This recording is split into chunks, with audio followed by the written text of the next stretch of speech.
Neste livro, que ficou em primeiro lugar na lista do The New York Times, a autora Brené Brown trata de assuntos que costumam ser evitados, como vulnerabilidade, medo, vergonha e imperfeição.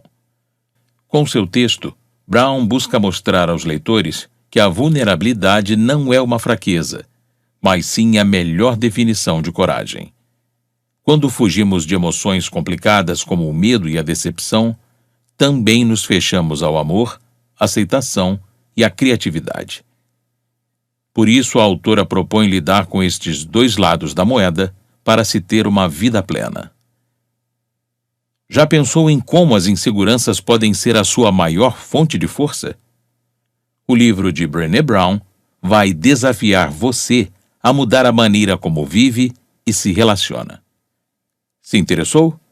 Então, separe um tempo e acompanhe o nosso texto. A cultura de não ser bom o bastante. A autora inicia o seu primeiro capítulo expondo uma opinião popular. O mundo está cada vez mais narcisista. Enquanto os leigos usam o termo narcisismo para diversas situações, desde uma atitude arrogante até uma grosseria, os pesquisadores têm analisado o conceito de todas as formas possíveis. Alguns estudiosos analisaram as músicas que ficaram no topo das paradas nos últimos 30 anos e concluíram que boa parte dessas canções tem uma tendência para o narcisismo e hostilidade. A diminuição expressiva do uso de nós e nosso, e um aumento no uso de eu e meu. Declínio das palavras relacionadas à solidariedade e emoções positivas. Aumento das palavras relacionadas à ira e comportamentos antissociais, como ódio e matar. Outros pesquisadores também argumentaram que a incidência de personalidade narcisista mais que dobrou nos Estados Unidos nos últimos 10 anos. Com uma sociedade cada vez mais egoísta, nossa primeira inclinação é a de curar quem atua desta forma e o colocar em seu devido lugar. O que muita gente não compreende é que não se cura o narcisismo apontando defeitos e imperfeições. O narcisismo pelas lentes da vulnerabilidade. Ao analisar o narcisismo pelo ponto de vista da vulnerabilidade, podemos enxergar esta prática como o medo da humilhação de ser alguém comum. Aquele receio de nunca se sentir bom o bastante para conquistar os seus objetivos, ser notado, amado ou aceito. Quantas vezes você inconscientemente já pensou no que fazer para ter uma quantidade maior de curtidas no Facebook ou no Instagram? O desejo de acreditar que o que estamos fazendo tem importância é facilmente confundido com o estímulo para sermos extraordinários. O problema de nunca ser bom o bastante. Você já ouviu falar na escassez? No âmbito psicológico, a escassez é a sensação de nunca ser ou ter o bastante. Basta analisar como passamos parte dos nossos dias. É comum nos deparar que estamos sempre reclamando ou nos preocupando com algo que não temos ou somos em quantidade ou grau suficiente. O que torna esta avaliação diária tão dolorosa é que estamos sempre comparando a nossa vida, em todos os aspectos, com uma visão de perfeição inatingível propagada pela mídia. Também nos comparamos com a visão ficcional de quanto alguém próximo de nós já conquistou e até com a nostalgia do passado. A escassez atua com 3 componentes: a vergonha, comparação e desmotivação. Ao ter a lista de perguntas para cada um destes componentes e tentar responder, tenha em mente todos os ambientes e sistemas sociais de que você faz parte, como escola, trabalho, família, grupo de negócios, etc. 1. Vergonha. O medo do ridículo e a depreciação são usados para manter as pessoas na linha? Apontar culpados é uma prática comum? O valor de alguém está ligado ao sucesso, produtividade ou obediência? Humilhações são frequentes? Perfeccionismo é uma realidade? 2. Comparação. Há comparação e disputa o tempo todo? A criatividade tem sido sufocada? As pessoas são confinadas em padrões estreitos? Há um modo ideal de ser que serve de medida para todos? 3. Desmotivação. As pessoas têm medo de correr riscos e tentar coisas novas? É mais fácil ficar quieto do que compartilhar experiências? A impressão geral é de que ninguém está escutando? Todos estão se esforçando para serem vistos e ouvidos? O oposto de viver em escassez não é cultivar o excesso. Os dois são os lados da mesma moeda. O oposto da escassez é o suficiente ou plenitude. Em essência, é a vulnerabilidade, ou seja, enfrentar a incerteza, a exposição e os riscos emocionais com a certeza de que você é boa o bastante. Derrubando os mitos da vulnerabilidade. Mito 1. Vulnerabilidade é fraqueza. Este é o mito mais conhecido e aceito pela sociedade, assim como é o mais perigoso. A vulnerabilidade não é algo bom ou ruim. Ela é o centro de todas as emoções e sensações. Então, acreditar que a vulnerabilidade é fraqueza é a mesma coisa que acreditar que todos os sentimentos são fraquezas. A nossa rejeição à vulnerabilidade vem muito da sua associação com sentimentos negativos, como medo, vergonha, tristeza e decepção. Contudo, ela também é berço de emoções e experiências que tanto almejamos. Quando estamos vulneráveis, o amor nasce, assim como a alegria, aceitação, coragem e empatia. Se abrir para o amor é bastante incerto, não é mesmo? É se tornar vulnerável a quem se ama. Afinal, não temos nenhuma segurança de que vamos ser amados de volta. Mesmo assim, você consegue imaginar viver sem amar e ser amado? Este é só um exemplo de como a vulnerabilidade pode ser positiva. Mito 2. Vulnerabilidade não é comigo. Mesmo se você optar por abrir mão de relacionamentos e se isolar do mundo, ainda assim estaria sujeito à vulnerabilidade. Experimentar ser vulnerável não é uma opção. A única escolha que temos é de como vamos reagir assim que formos confrontados com a incerteza e exposição emocional. Mito 3. Vulnerabilidade é expor toda a minha vida. A vulnerabilidade baseia-se na reciprocidade e requer confiança e limites. É compartilhar nossos sentimentos e experiências com pessoas que conquistaram o direito de conhecê-los. Mito 4. Eu me garanto sozinho. Se garantir sozinho é algo bastante reverenciado em nossa sociedade. Porém, a jornada da vulnerabilidade não foi feita para ser percorrida sem companhia. Todo mundo precisa de apoio. Além disso, a coragem de enfrentar a vulnerabilidade encoraja aqueles que estão perto de você. Compreendendo e combatendo a vergonha. Aprender a lidar com a vergonha é parte da vulnerabilidade. A boa notícia é de que você não está sozinho. Todos nós sentimos vergonha de alguma coisa e temos receio em falar sobre ela. Mas tenha em mente que as pessoas que não são prisioneiras da vergonha normalmente são mais criativas, ousadas, comprometidas e dispostas a tentar de novo até dar certo. Não podemos abraçar a vulnerabilidade se a vergonha estiver sufocando a nossa valorização e conexão com a vida.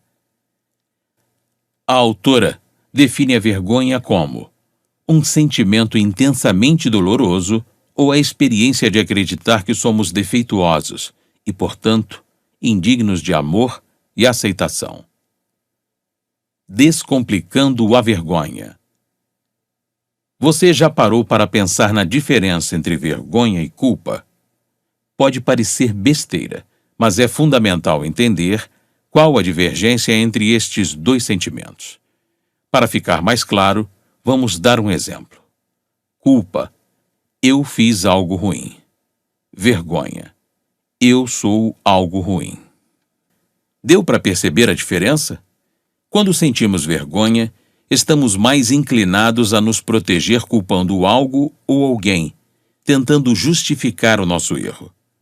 Quando nos desculpamos por alguma coisa ou reparamos um erro, a culpa e não a vergonha é geralmente a força propulsora para mudar o nosso comportamento. Vivemos em um mundo em que boa parte da sociedade ainda é adepta da crença que a vergonha é uma boa forma de manter alguém na linha. Porém, este sentimento está altamente ligado a vícios, bullying, agressão, depressão e distúrbios alimentares. O que fazer com a vergonha? A resposta é resiliência, que é a nossa capacidade de nos recuperar rapidamente de um revés ou de nos adaptarmos a uma mudança. A resiliência tem a ver com sair deste sentimento de vergonha para o afeto da empatia. Ao conseguirmos compartilhar nossa história com alguém que responda com solidariedade e compreensão, a vergonha perde a força. A autoaceitação também é um sentimento bastante importante neste processo. A autora aponta 4 elementos da resiliência à vergonha. 1. Reconhecer a vergonha e compreender seus mecanismos. 2. Praticar a consciência crítica. 3. Ser acessível. 4. Falar da vergonha. Geralmente, quando a vergonha se instala, ela ativa a parte do nosso cérebro que corre, se esconde ou luta bravamente. Estas estratégias nos levam para longe da empatia, pois são voltadas em apenas nos desligar da dor da vergonha. Mas como lidar com a vergonha? Brené Brown descreve 3 movimentos. 1. Praticar a coragem e ficar acessível. Compartilhe a experiência com alguém que tenha conquistado o direito de ouvi-la. 2. Conversar consigo mesmo da maneira que faria com alguém que você amasse e estivesse tentando encorajar no meio de um desastre. 3. Assumir o que aconteceu. A vergonha também se alimenta do segredo. O professor James Pennebaker, da Universidade do Texas, concluiu a partir de um estudo que não revelar o acontecimento traumático pode ser mais prejudicial do que o próprio acontecimento. Arsenal contra a vulnerabilidade. Vamos usar máscaras e armaduras como metáfora para esconder a vulnerabilidade. Enquanto a máscara nos dá sensação de segurança, a armadura faz com que a gente se sinta mais forte. O engraçado é que, apesar de protegermos a nossa própria vulnerabilidade, nos sentimos frustrados quando encontramos alguém protegido por máscaras e armaduras. Escudos universais contra a vulnerabilidade. 1. Escudo da alegria como mau presságio.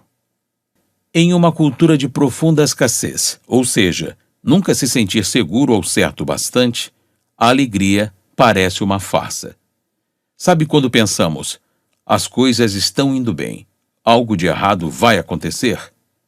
De acordo com a pesquisa da autora, isso acontece porque a felicidade nos deixa vulneráveis. A gratidão é como um antídoto para a alegria como mau presságio. As pessoas que foram pesquisadas pela Brené Brown disseram como praticam a gratidão. Geralmente elas mantêm diário e até realizam cultos com a família dizendo pelo que são gratos. 2. O escudo do perfeccionismo. O perfeccionismo não é o caminho que nos leva aos nossos talentos ou sentidos da vida. Ele é um desvio perigoso. Ele não é uma busca pela excelência, e sim um método de defesa. É a crença de que se fizermos algo com perfeição, podemos diminuir ou evitar a dor da culpa e da vergonha. Também é autodestrutivo, já que não existe nada perfeito. Para ficarmos livres da perfeição, é preciso caminhar uma longa jornada, que sai do que as pessoas vão pensar para eu sou bom o bastante. Este é um caminho que começa com resiliência à vergonha, amor próprio e aceitação. É preciso aceitar a verdade sobre quem somos, de onde viemos, em que acreditamos e na natureza imperfeita de nossa vida. Precisamos pegar leve nas cobranças e apreciar a beleza de nossas falhas e imperfeições. 3. O escudo do entorpecimento. Uma das principais estratégias do entorpecimento é a de viver loucamente atarefado. A nossa sociedade aceitou a ideia de que, se estivermos sempre muito ocupados, a verdade não nos alcançará. Estatísticas comprovam que há poucas pessoas que não são afetadas por um vício. Ele pode até não ser compulsivo e crônico, mas não significa que não entorpecemos nossa sensação de vulnerabilidade. Reflita sobre tudo aquilo que faz diariamente para se anestesiar de algumas coisas. Pode ser o consumo de bebida alcoólica enquanto prepara o jantar, as 60 horas de trabalho semanal, consumo abusivo de açúcar, tempo excessivo na frente de uma tela, as várias xícaras de café e por aí vai. De acordo com a pesquisa da autora, a necessidade do entorpecimento vem da combinação de 3 fatores: vergonha, ansiedade e isolamento. Ela também enumera algumas estratégias para combater este mal. 1. Aprender como realmente vivenciar os sentimentos. 2.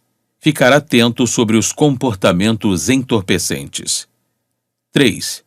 Saber lidar com o desconforto das emoções difíceis. Escudos menos usados. 1. O escudo viking ou vítima.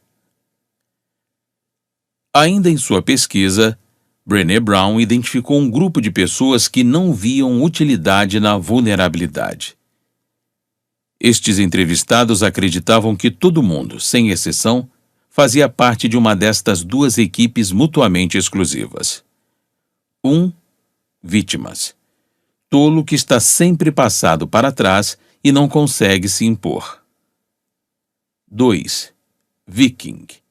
Alguém que enxerga a vitimização como ameaça, então se mantém no controle e nunca demonstra vulnerabilidade. Escudos de superexposição. Lembrando que superexposição não é vulnerabilidade. Na verdade, ela pode causar isolamento, artificialidade e desconfiança. 1. O escudo holofote. Para entender melhor o holofote, é necessário saber as intenções por trás desse tipo de exposição. É para aliviar a dor? Testar a lealdade e a tolerância em um relacionamento? Forçar um novo contato? Infelizmente, na maior parte dos casos, o uso desse escudo tem o resultado contrário daquilo que esperamos. As pessoas se assustam, se retraem e a nossa vergonha e isolamento aumentam. Quando expomos nossa vulnerabilidade para quem não temos um vínculo genuíno, a reação emocional deles é se retrair. 2. Escudo invadir e roubar. Aqui, a vulnerabilidade é usada como forma de manipulação. O invadir e roubar como escudo tem a ver com invadir as fronteiras sociais das pessoas com informações íntimas e, então, roubar toda a atenção e energia possível. 3. O escudo zigue-zaguear. Esta é a metáfora perfeita para a maneira como gastamos uma energia enorme tentando driblar a vulnerabilidade quando custaria muito menos esforço enfrentá-la de frente. Nesta forma de escudo, a pessoa tenta controlar uma situação dando as costas para ela e fingindo que ela não existe. 3. O escudo desconfiança, crítica, frieza e crueldade. Estas características, além de manter a sua vulnerabilidade à distância, têm o poder de funcionar como uma arma, ferindo as pessoas que estão vulneráveis e as colocando em posições difíceis. Trabalhando as mudanças e fechando a fronteira da falta de motivação. Estamos vivendo de acordo com aquilo que pregamos? Para desenvolver uma estratégia de transformação coerente e eficaz, é essencial confrontar nossas virtudes desejadas com as praticadas, ou seja, como nós realmente vivemos, sentimos, pensamos e agimos. A fronteira da falta de motivação. A falta de motivação é um problema comum em diversos ambientes. É comum nos desligarmos e deixarmos de nos envolver com alguma coisa para proteger nossa vulnerabilidade. A distância entre as virtudes praticadas e as desejadas é chamada de lacuna de valores. A expectativa de valores que não se pode alcançar é uma das razões para a desmotivação. Ousadia para rehumanizar a educação e o trabalho. Nós já comentamos que um dos obstáculos para a criatividade e inovação é a vergonha. Aquele medo e angústia de ter a ideia humilhada na frente de todos os colegas. Para recuperar a criatividade, a inovação e o aprendizado, os líderes precisam se comprometer a rehumanizar a educação e o trabalho. Mas o que isso significa? Significa que é preciso entender como o padrão de escassez está afetando a maneira como trabalhamos e lideramos. Além disso, é necessário abraçar a vulnerabilidade e reconhecer e enfrentar a vergonha. Reconhecendo e combatendo a vergonha. Vergonha produz medo, diminui a nossa tolerância à vulnerabilidade e atrofia a criatividade, motivação, inovação, produtividade e confiança. Geralmente este sentimento é algo mais velado. Por isso, Brené Brown demonstra alguns sinais de que a vergonha já impregnou na cultura da empresa ou escola. São eles: culpa, fofocas, favoritismo, apelidos pejorativos e assédio. Quando vemos que a vergonha está sendo tratada como uma ferramenta de controle e gerenciamento, é preciso tomar providências para acabar com essa atitude. Diminuir a lacuna de valores com feedback de qualidade. Sem feedback não há mudança transformadora. Quando não conversamos com nossos liderados sobre seus pontos fortes e oportunidades de crescimento, eles começam a questionar as suas contribuições. Criando filhos plenos. Quem não gostaria de ter um manual de instruções sobre como criar os filhos, não é mesmo? Se a criação dos pequenos já é difícil, imagine na cultura da escassez. Por isso, precisamos ajudar nossos filhos a entender, potencializar e aproveitar sua estrutura emocional. Lhes ensinar a combater as insistentes mensagens da sociedade que dizem que eles nunca serão bons o suficiente. A vulnerabilidade está no centro da história familiar. É ela quem molda quem somos e quem nossos filhos são. Em outras palavras, para as nossas crianças se amarem e se aceitarem como são, é preciso que a gente também se aceite e se ame como somos. Como pais, é a nossa função ajudar os pequenos a enfrentar a vergonha e desenvolver a dignidade. Só vale ficar atento aos pré-requisitos que, conscientemente ou não, estamos transmitindo a eles. Também é importante combater a sensação de perfeccionismo nas crianças e adolescentes. Na verdade, coloque em prática na criação tudo aquilo que você já aprendeu até agora.